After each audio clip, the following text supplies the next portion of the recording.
Yo, what's going on, folks? Phillip here, Phillip here, and we're back. Or actually, we're not back. This is our first installment of our weekly study hall. Okay, so I'm gonna tell you all about that in a second. But I want to introduce myself. My name is Phillip Godfrey, and this is Study Hall, a part of weekly Bible study. And so, basically, what we have been doing for over a year now has been gathering on Sunday at 8 p.m. to do weekly Bible study. And so now this year, as we've been going through the text, we need to gather a little bit more. And so we are doing a weekly study hall, which is dropping starting right now. This is the very first one. So welcome. Thank you guys so much for joining us. All right. And so for all of those that are new here or just all of my returning folks, just so I know that we're all on the same page, weekly Bible study and also study hall are built off of the text in Matthew 6:33, where the Bible here tells us to seek ye first the kingdom of the Father and his righteousness, and all things shall be added unto you. And so these gatherings are our opportunity to do just that, to not only be hearers of the word, but to be doers of the word as well. And so thank you guys for joining in with us. We are continuing today a study series that we've been in since the beginning of this year, where it's called from creation to revelation, from creation to revelation. And as part of this study series, what we're doing is intentionally walking through the text chapter by chapter, book by book, throughout the entirety of this year. My job here simply is to share with you and summarize the chapters and summarize the text, and then try to make connections where possible. My responsibility isn't to give you a bunch of revelation in these things. What the Father has tasked me to do is really just walk us through the text chapter by chapter and really share what is going on in these chapters, what is going on in the text, and then make connections where possible. So thank you guys for joining this journey as we continue to be obedient to the Father. And so tonight, we're going to start, or today, what we're starting with this weekly study hall, we're starting with the book of Ruth. So up until this point, we have completed all the previous books. On Sunday of this week, we finished up the book of Judges. And so now we're starting the book of Ruth. And so just want to, before I start any new book, I try to give you a background of what's kind of going on in the book. And so the book of Ruth is really, it's a story about that I believe has very deep implications and deep revelations, but we won't get into a lot of that right now. But the book of Ruth is a story about a young Moabite woman, which means that this woman was not an Israelite. She was not a part of the lineage or the tribes of the sons of Israel. And this Moabite woman is a widow of an Israelite man. And essentially, she chooses to leave her heritage and inherit the heritage of her mother-in-law, Naomi. And through these courses of actions and through the loyalty that she displays, ultimately the Father redeems her through a kinsman redeemer named Boaz. And as many of us know, especially if you've been in church at any point in time, we know about the story of Ruth and Boaz. And so this chapter talks a lot. It speaks to us a lot about loyalty, about redemption, and what that process looks like. It really brings into play, or into like the natural sphere of things, what it looks like to be a kinsman redeemer. And we're going to be looking at all of that. The author of this book is unknown. And I try to tell you guys all those things. And the setting of this book is happening during the period of Judges, which is probably why it is included right after the end of the book of Judges. All right. So let's jump in. We're going through the book of Ruth. And tonight, right now, I keep saying tonight because it's usually Sunday night. But today we are going to start in chapter 1. All right. We're going to finish the entire book for this study hall. And let's get going. All right. So, for all those who are new here, I read from the King James Version. So, anytime there's some scripture, it will be the King James Version. All right. So, the book of Ruth begins by setting the stage of the timeline, which I just spoke a little bit about. As chapter 1 begins, we're told that this book is taking place during the time where Israel was ruled and led by judges. All right. And so, this time of being led and ruled by judges, it is following the time where Joshua was the leader. and where Moses was the leader. So we see initially that Moses and Joshua were the first leaders of the nation of Israel, and now they are being led. They go into a season after that as they enter into the promised land, that they are being led by judges. And we talked about a number of the judges, Gideon and Samson, across the last 2 weeks as we looked at that book. And so this book, the book of Ruth, the stories, the events that are being recapped by it are happening during that same time period. And so the book of Ruth, it begins by telling us that, and it also introduces a gentleman by the name of Elimelech. Okay, Elimelech. Elimelech is told to us that it's told to us that he has a wife. Her name is Naomi, and two sons, one named Mahlon and one named Chilion. And he and his family, he takes his family and they leave the land of Bethlehem, Judah, because there is a famine in that land during that season of time. Okay. And so they leave the land, probably because there's a famine, probably not enough food, and they go out and dwell in the land of Moab. All right. The land of Moab, which I'm assuming is not experiencing the famine, or is not experiencing the famine to that same level, which is why they went and dwelled there. All right. So in the course of time, Elimelech, the father, he dies and he leaves behind his wife Naomi and his two sons that I just mentioned, Mahlon and Chilion. These sons end up marrying women from the surrounding area that they are dwelling in at the time. So it says that they married Moabite women.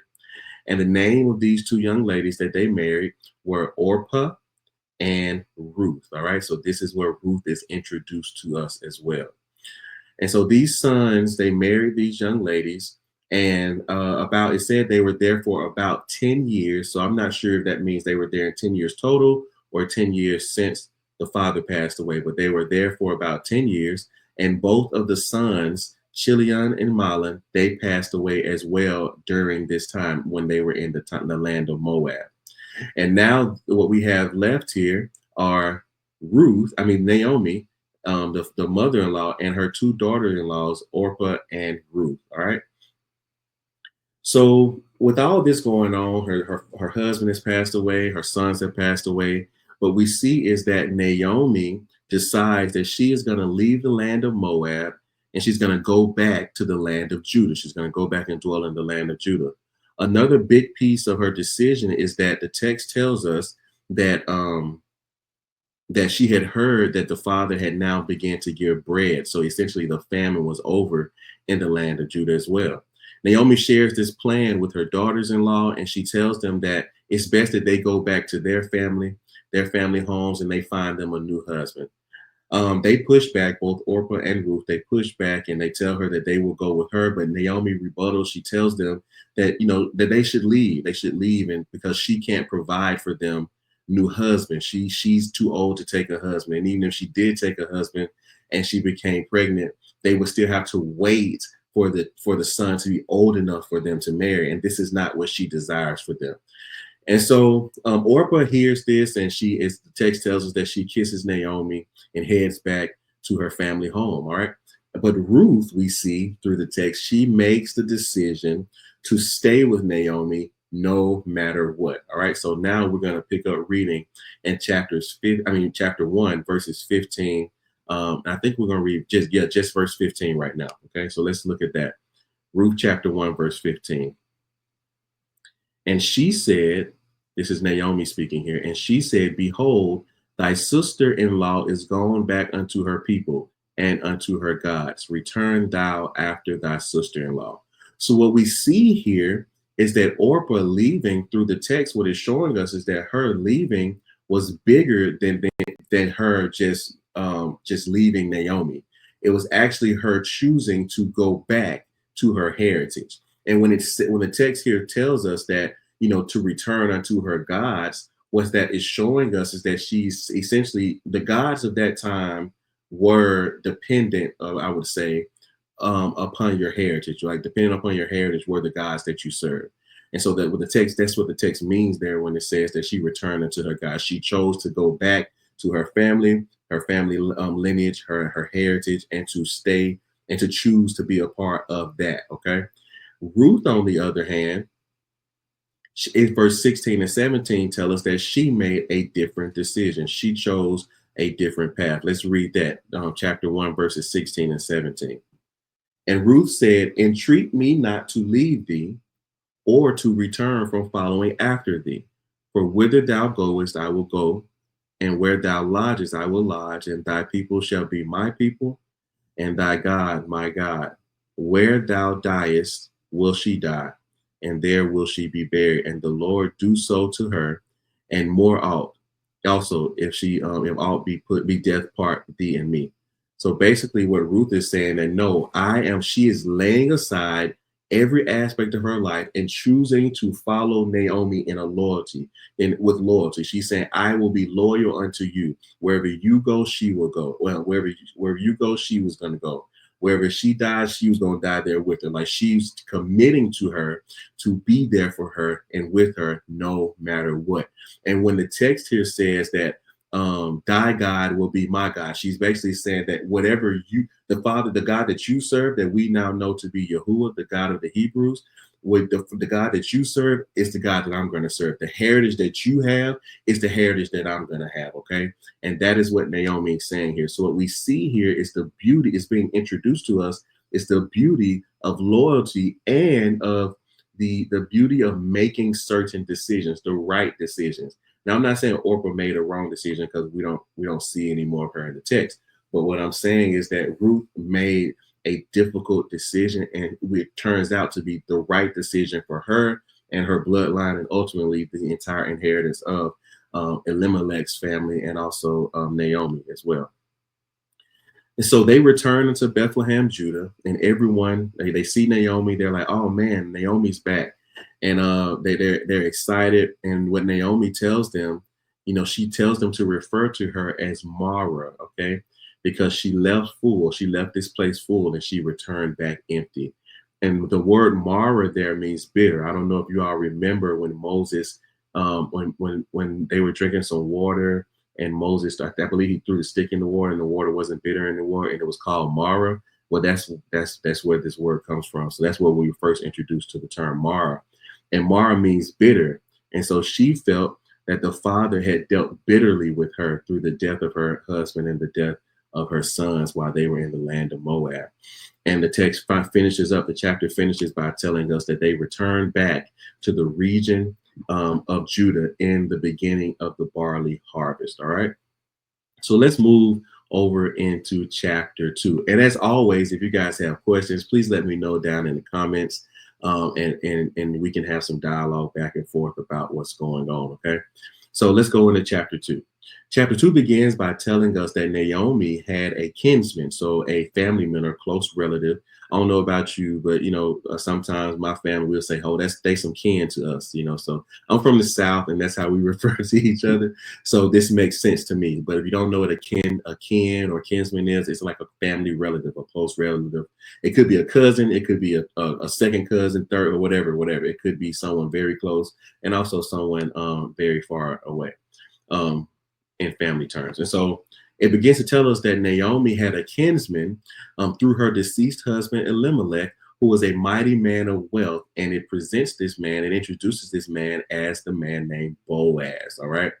And so, as you may remember, for those that have been joining the Sunday Bible studies, as you may remember, when we looked at the book of Numbers, chapter 27, it actually tells us about the kinsman redeemer process. All right. And so now these connections are beginning to be formed. We see it over in Numbers at first, and we're like, what's kind of going on here? But now we see it actually being implemented. Okay. So let's look at Numbers chapter 27, verse 11. And I don't normally go back, but I wanted to see this here because it really ties together the process. All right. The statute, the commandment.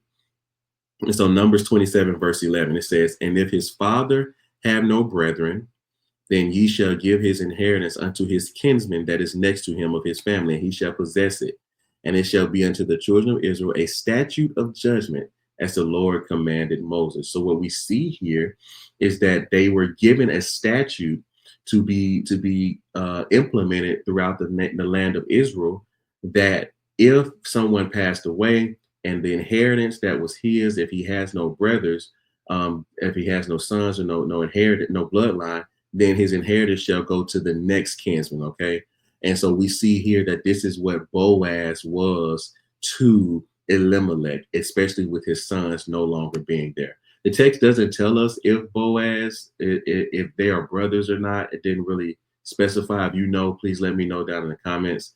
But we ultimately see that the foundation of Ruth and Boaz's relationship and Ruth's ultimate redemption is based on the statute of the kinsman redeemer that is presented to us in Numbers chapter 27. Okay, so I want to make that connection for you all. So Naomi and Ruth are now in the land of Bethlehem, Judah, and they are both widow women, and they are trying to determine how they could provide for themselves and eat and different things like that. And so Ruth tells Naomi that she's going to go out and see if she can find someone who was kind enough to allow her to glean from their fields, especially during this season of harvest. Okay. And so the word glean there, what gleaning is to gather, essentially like gather the leftover harvest that was dropped or left behind or wasn't able to be picked for any reason, to gather those things from out of the field behind the actual workers. And well, one thing I do want to point out here, since we're continuing to make these connection points, is we saw over in Numbers, again in Deuteronomy, Exodus as well. But we saw over there where the text that there was a statute that was in place where the children of Israel were not supposed to glean the entirety of their fields, that they were supposed to leave back if there were harvest that they were not able to get to or different things like that. They were supposed to leave those things in the field so that those who were poor, that who were widows, etc., could go into the field and glean those things and gather those things and have food to eat. It was a way, it was a statute that the Father put in place for them so that there could be provision for every, I don't want to say class, but for every class of people throughout this nation. Okay. And so the biggest thing here is, to me at least, that jumps out is as we today tend to have conversations about we tend to have conversations about the validity of the law and the necessity of the law and all these things. When we look at the story and the life and how things worked out for Ruth and Boaz, they wouldn't have been allowed to have the relationship that they had and ultimately be a part of the lineage of the Messiah had they not adhered to the law, had there not been an adherence and acceptance and the implementation of the law of the land. Because Ruth and Naomi wouldn't have been able to eat if everybody gleaned the entirety of their fields and being disobedient to that. Boaz wouldn't have been able to redeem Ruth if people were not being being in agreement and acceptance of the law of the time of what a kinsman redeemer was. Okay, so I want to pull that thread there as well and make sure that we are connecting those points. So let me keep going with the story. As chapter 2, as Ruth is out gleaning, she happens, she just, according to the text, according to the way the wording is there, she just happens to accidentally end up on Boaz's land, and so Boaz comes out to this field and he asks his workers who are in charge, like, hey, who's this woman that's out here gleaning the fields?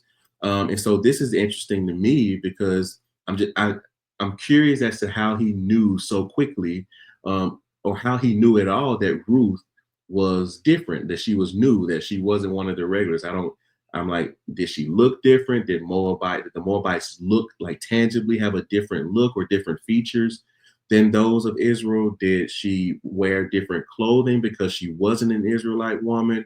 Different things like that. So those are questions that I'm always asking the Father or thinking about as I am studying the text. And I just share those with you in case you are interested. Okay. And so the workers tell him that she's the Moabite woman that came back with Naomi, and that she came and asked them to glean the field, and they let her. And she had been out there gleaning all day and kind of gathering behind the people. Boaz, we then see Boaz speaking directly to Ruth, and tells her to stay and say, like, hey, you can stay, glean his fields, and don't go to anybody else's fields and try to glean theirs. Just stay in his. And he tells her that, he will instruct the men not to mess with her, and that she can even drink of the water that is provided for the actual workers of the field. She can have some of that as well when she needs it. And so she asks him why he is being so nice to her, seeing that she is a stranger, which means that she's a foreign woman. All right, she's a Moabite, not an Israelite woman. So let's read his response. Let's look at Ruth chapter 2, verses 11 to 12, and we're going to see how Boaz responds to Ruth with this initial conversation. Verse 11 says this, and Boaz answered and said unto her, it hath fully been showed him all that thou hast done unto thy mother-in-law since the death of thine husband, and how thou hast left thy father and thy mother in the land of thy nativity, and art come unto a people which thou knewest not heretofore. The Lord recompense thy work, and a full reward be given thee of the Lord God of Israel, under whose wings thou art come to trust. And so what we see Boaz is saying, he's saying, I've heard how loyal you've been to your mother-in-law. I heard how you left everything that you've known. Essentially what we see Abram doing in Genesis chapter 12, where you left everything that you've known. You come to a place you to follow a God that you don't know, to live amongst people that you don't know, with customs that you don't know, and all these things. Like, you've done that, and now he's speaking a blessing over her. His prayer, his hope is that the Father would recompense her for the loyalty and the work that she has done, the things that she has done to keep or to serve this family line, to serve this her mother-in-law and that entire bloodline. And as he tells her how beautiful it is that she's come to trust in the Father in such a way that she's willing to leave all those things.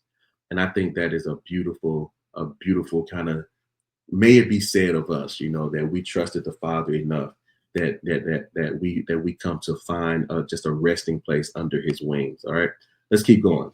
And so after this interaction, Boaz invites her to stay, have a meal, eat let's say eat dinner with him, with him and the workers, and he even gives her some extra corn to take home with her to Naomi.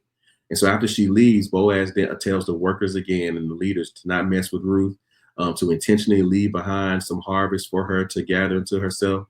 And Ruth returns home with everything that she had gathered from the day. And Naomi asks her where she got it from, and Ruth runs everything down for her. And Naomi tells her that Boaz is he's near kin to them, so he's like a close relative of them. And that Ruth explains that Boaz told her to keep coming back and gleaning from his field. And so Naomi just tells her, as the chapter ends, she tells us that that's such a beautiful thing, it's a good thing, and that she should only go to his field, don't go to anyone else's field. And it says that Ruth continued to glean Boaz's field until the end of barley season and wheat harvest. And so as I looked up, when when was this barley harvest and wheat harvest were taking place, depending on the region, it looked as if barley harvest took place between, and I know these aren't the months from back then, but just stick with me, typically took place between like March and April timeframe, so at the very beginning of the year. And then the wheat harvest would be right after that, about May or June timeframe. So if anybody has looked into that, please let me know down in the comments as well. Let's move into chapter 3, okay? So chapter 3. Well, we see chapter 3 begins with Naomi explaining to Ruth that she wants her to have a better situation in life. She wants her to be in a place where she can be provided for, where she's not out having to glean fields and different things like that, where she can be well taken care of. And Naomi tells her how Boaz is a relative of theirs, so she gives her some instructions to follow. All right, so let's look at the instructions. I'm going to summarize them, but you can read them yourself. And the book of Ruth is a quick read. So if you haven't read the book of Ruth, please pause the video right now, or stop it, shut it down, go read it, and come back. And let's see if we got some of the same revelation. Okay. So the instructions were that Naomi tells her that Boaz will be at the threshing floor winnowing barley tonight. She knew that he was going to be there. And what this means is, so the threshing floor would be essentially equated to like a barn or barn site. And winnowing barley is essentially separating the barley seeds or the barley from the chaff. So it's very similar to how they say separate the wheat from the chaff. What they would do is they would kind of fluff the barley and allow the wind to pass through and blow the chaff away. And then when it settled, they would only have the barley left over. So that's what Boaz would be doing. He would be working, even though they harvested all this barley. It's now time to go. I don't want to say process it, but kind of process it to get it to where it's usable. It's only barley. There's not any trash or weeds or anything like that in it. And so she tells Ruth that Boaz is going to be out there. She tells her to go take a bath, anoint herself, which means like put some perfume on, smell good, and put on her best outfit and go down to where he will be tonight, but don't let him know that she's there until he's done eating and drinking. Okay. And so once he's done, she tells her to go see where he lays down at, and then go to where he is and uncover his feet and lay down at his feet. Eventually, he'll notice her and let her know what it is that she should do. So Ruth agrees to follow the instructions, and then we see ultimately her do just what she's told. Once she's done everything, Boaz wakes up in the middle of the night and he notices that a woman is at his feet. And so he asks who it was, and she says that her name is Ruth, that she's Ruth, and then she asks him to spread his covering over her because he is a near relative. And while she's speaking of the let's say the blanket or yet the blanket or whatever, the comforter that he has over him, while she's speaking of that, she's also speaking from a bigger positioning as well. She's asking for him to be her covering now in a like a relationship type thing as well. And so, and I may get some flack for that, but that's what the text explains. So Boaz is is pleased with what she said, and it speaks a blessing over her because she's been loyal to the family and choosing him to be her husband, or choosing him and not going after a younger man who was either rich or poor, just going after someone younger, but choosing to be loyal to the family line. And so Boaz reassures her that he will ensure that everyone knows that she's a virtuous woman because this looks bad. And we've even gotten to the point now where people recap this story saying that Ruth was required to perform certain things for Boaz when she was there. I don't know about all that. I don't feel like the text, shares those things, but let me know down in the comments if you studied it out. But anyway, he reassures her that everyone will know that she is a virtuous woman. He tells her to stay the night, and she sleeps at his feet. And in the morning, she rises up early, and she heads back home, and recaps to Naomi everything that went on. While she's doing this, Boaz is preparing to have a conversation with a gentleman who is also his family because he's a closer relative to them than Boaz is. And so technically he would be the first one with the right of redemption of sorts to this to Ruth as a wife, and ultimately the inheritance of the family bloodline and land and all those different types of things. So let's move into chapter 4. And this was a pretty quick one tonight. And so in chapter 4, we see Boaz having what I like to consider a strategic conversation. I'll share a little bit more about why I feel that way in a second. But Boaz goes out. He sits by the gate of the city. He waits for his family member to come by. He sees, let's just say, his cousin. I'm just saying his cousin. I'm not saying the text said that, but for the sake of summary, and also so you can understand what I'm saying. His cousin come up toward him. He said, hey, Boaz tells him, hey, come sit down with me. I want to chop it up with you about something. And then Boaz also asked 10 elders of the city to sit down as well and be a witness to the conversation and the outcomes that they ultimately reach. And so once everybody is sitting down, Boaz tells his cousin about Naomi, how she's come back from the land of Moab, and now she is selling the land that belonged to their relative Elimelech. And he wanted to ask him, Boaz wanted to ask him first if he'd like to redeem the land, since he was first in line for redemption. He's a nearer cousin, he's a nearer relative than Boaz is. And so but then he tells him, like, hey, if you're not interested, let me know, like right now, because he wants to redeem it since he's next in line. And so the family member initially tells him, like, oh yeah, he'll redeem it. But then Boaz, this is why I say it's a strategic conversation, because Boaz could have just led with this. I don't know why he flowed the conversation the way that he did, but this is what he did. Okay. And I personally believe it was intentional because Boaz knew that he wanted Ruth to be his wife. And so he didn't go in presenting Ruth at first as an option, because I don't know, he knew some about this interaction that I didn't. But anyway, let's keep going. But then after the cousin was like, yeah, I'll redeem it. I'll purchase it. Boaz is like, okay, so if you purchase the land, you also have to marry Ruth, who is Naomi's Moabite daughter-in-law, because she's a widow of one of the children, or one of the sons. And you have to marry her because it's your kinsman duty to marry her and then have raise up a son with her, so that she can carry on, that son can carry on the family name and keep this land that he's inherited, that he's purchasing, in the family.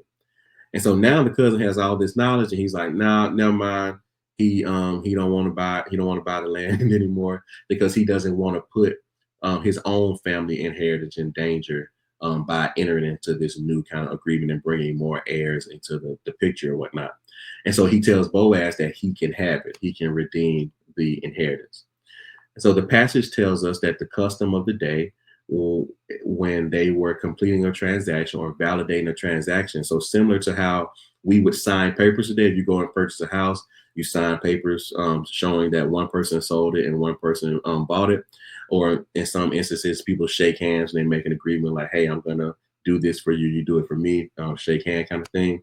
Back then, what they would do is they would take off their shoes. The person who is selling, I guess, who was giving the right of way to purchase the property, what they would do is take off their shoes and then hand their shoes to the other person. So Boaz's cousin took off his shoes, gave them to Boaz as a sign and a validation of the transaction that they'd entered into, and that gives Boaz now full right to, excuse me, to buy this land and marry Ruth. Okay.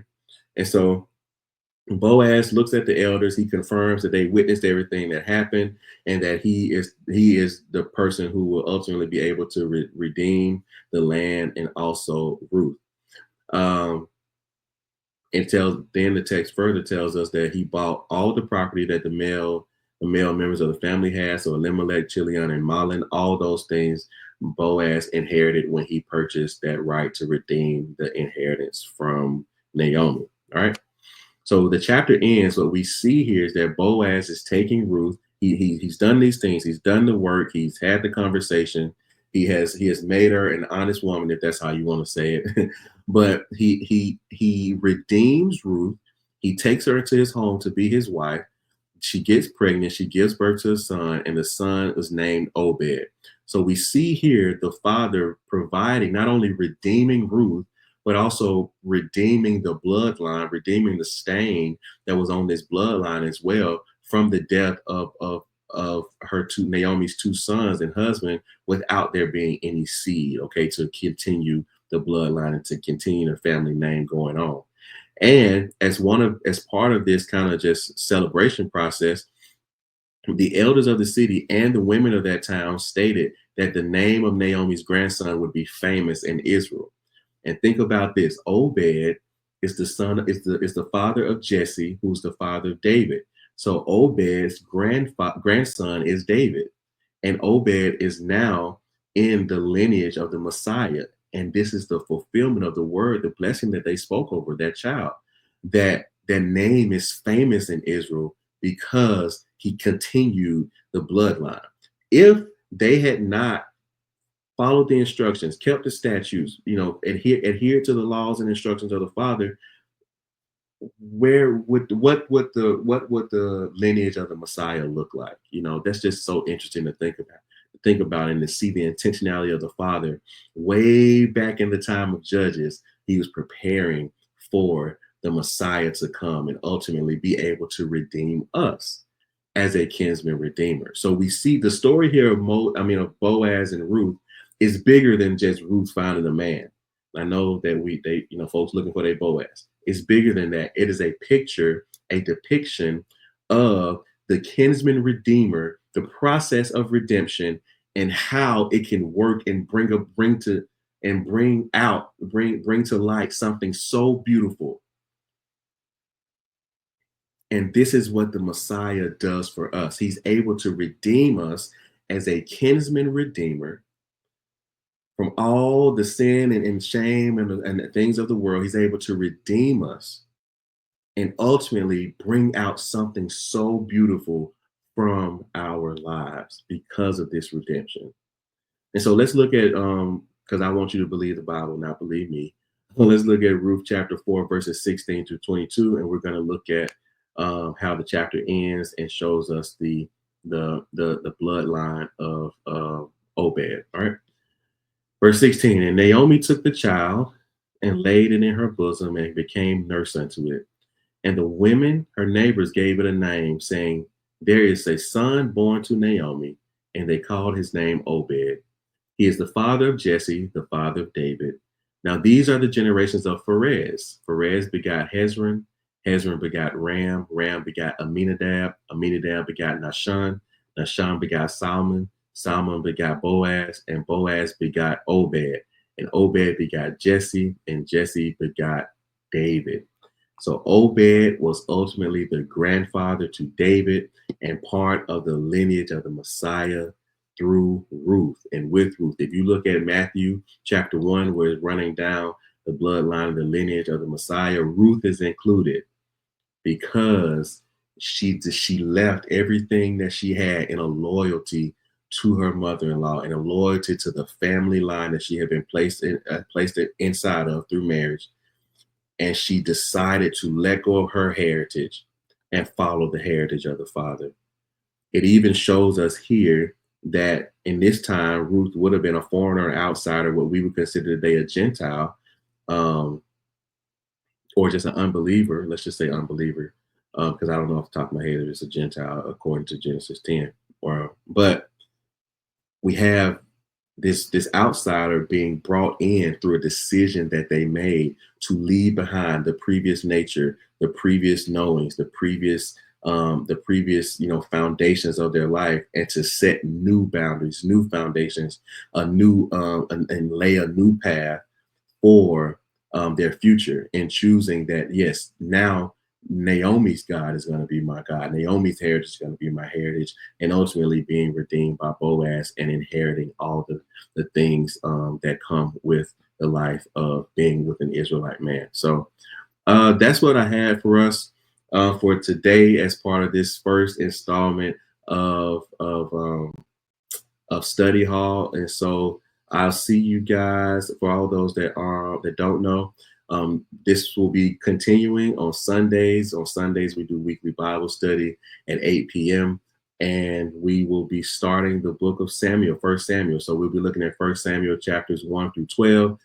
So please join us there. If it's your first time here, thanks so much for hanging out with us. And we're going to get through the text this year, and we're going to double up until we get there. And even if we got to go a little faster, a little quicker, add another one, we'll be doing that as well. But thank you guys for hanging out with us. I'll see you Sunday at 8 p.m. looking at First Samuel chapters 1 through 12. I love you all, but more importantly than that, the Father loves you.